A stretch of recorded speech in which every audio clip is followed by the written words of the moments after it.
One of the scariest things about the Wuhan coronavirus, one of the many reasons all of us have long been so afraid of it, has always been how little we know about it.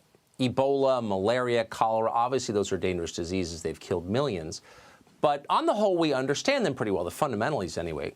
We know how easily they spread. We know how deadly they are. This disease, by contrast, is entirely new. It's literally a novel coronavirus.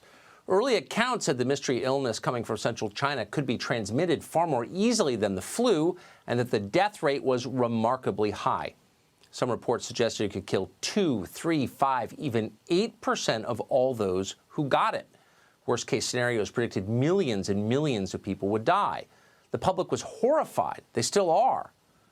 But how afraid should they be? Many people are still dying in this pandemic, including here in the United States. Beyond that fact, we still don't have the numbers we need to fully understand what's happening around us. Too few people have been tested.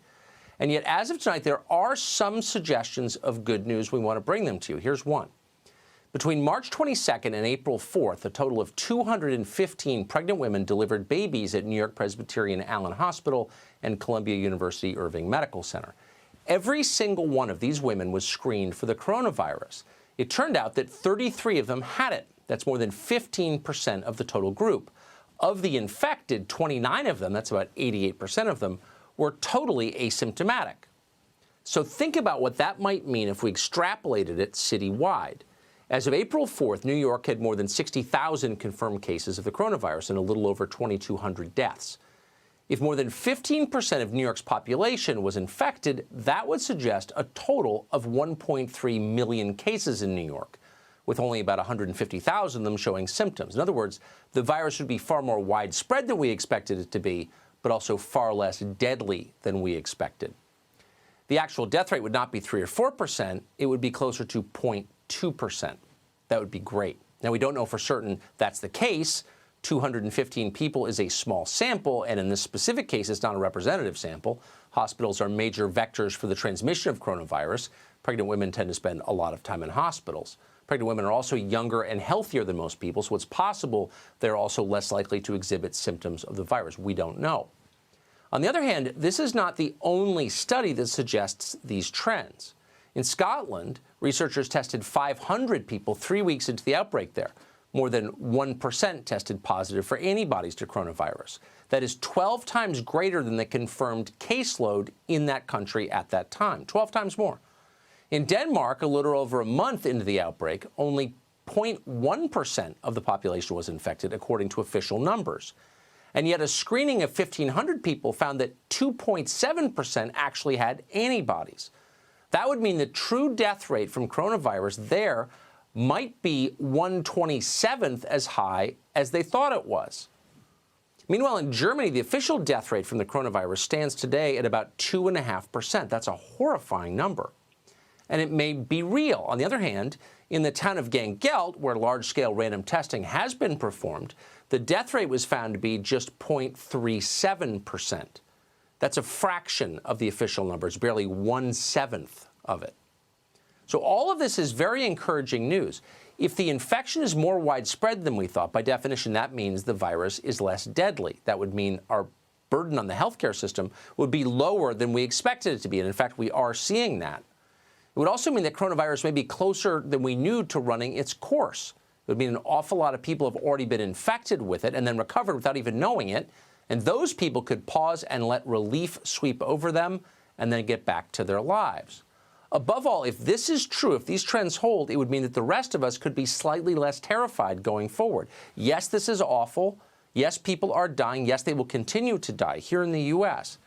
But it would not quite be the plague we thought it was. And that might give us some perspective. We could begin maybe to think clearly again. Most of us want all of that badly. But do our leaders want that? Sometimes when you watch them, you begin to suspect they're secretly enjoying our fear. Dr. Jay Bhattacharya is a Stanford University medical professor. He's been investigating the death rate from coronavirus, a fascinating and important number, and he joins us tonight. Doctor, thanks so much for coming on. What are you concluding about the real death rate, the actual death rate from this virus? I think based on the evidence I've seen so far, it's likely orders of magnitude lower than the initial estimates. The World Health Organization put an estimate out that was, I think, initially 3.4%. It's very unlikely that it's anywhere near that. It's much likely, much closer to the death rate that you see from the flu per case. The problem, of course, is that we don't have a vaccine. So in that sense, it's more deadly and more widespread than the flu. Right. And it overwhelms hospital systems in ways the flu doesn't. But per case, I don't think it's as deadly as people have thought. I know that it's very hard to come up with any kind of firm numbers in the absence of widespread testing. But do you think it's likely that there are large numbers of Americans who've been infected, recovered, and didn't know it? Yes, I believe that is true. In fact, we're going to start to know that very, very soon. I've been working on studies with some colleagues of mine in Santa Clara County, in Los Angeles County, and then also a large nationwide study working with Major League Baseball employees, not just athletes, but all the employees. Very soon, we're going to have, I think, a much more accurate understanding of how widespread this is. And then we'll, as you said it very well in your introduction, we'll also know much better how deadly it actually is. Evidence from around the world is flowing in, and it really seems like there's many cases of the coronavirus that we haven't identified with the testing regimens that we've had around the world. Many orders of magnitude more people have been infected with it than I think that we realize, and that, as you rightly pointed out, means that the death rate is actually lower than people have realized, also by orders of magnitude. So one of the destructive byproducts of this pandemic is fear, which is itself, I would say, it clearly is hurting people. You're an American, in addition to a physician and a researcher. Based on the research that you have done, are you more afraid or less afraid than you were when you began? I'm less afraid than I was when I began. I think, I mean, I've heard so many stories of people who can't hug their grandkids. We're scared to hug because they don't want to get the virus from their kids because they're older. I've heard lots of stories of like husbands and wives that won't hug each other because the wife is a nurse and the frontline worker. I think this sort of understanding really the true death rate. If the death rate's somewhere near 1 in 1,000, would you not hug your wife? I mean, if it's 3 in 100, you act very differently than if it's 1 in 1,000.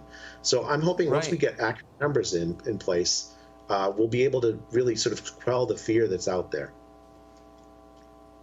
Boy, that is one of the most reassuring things I've heard in a long time. Doctor, thank you truly for coming on tonight. I appreciate it. My pleasure.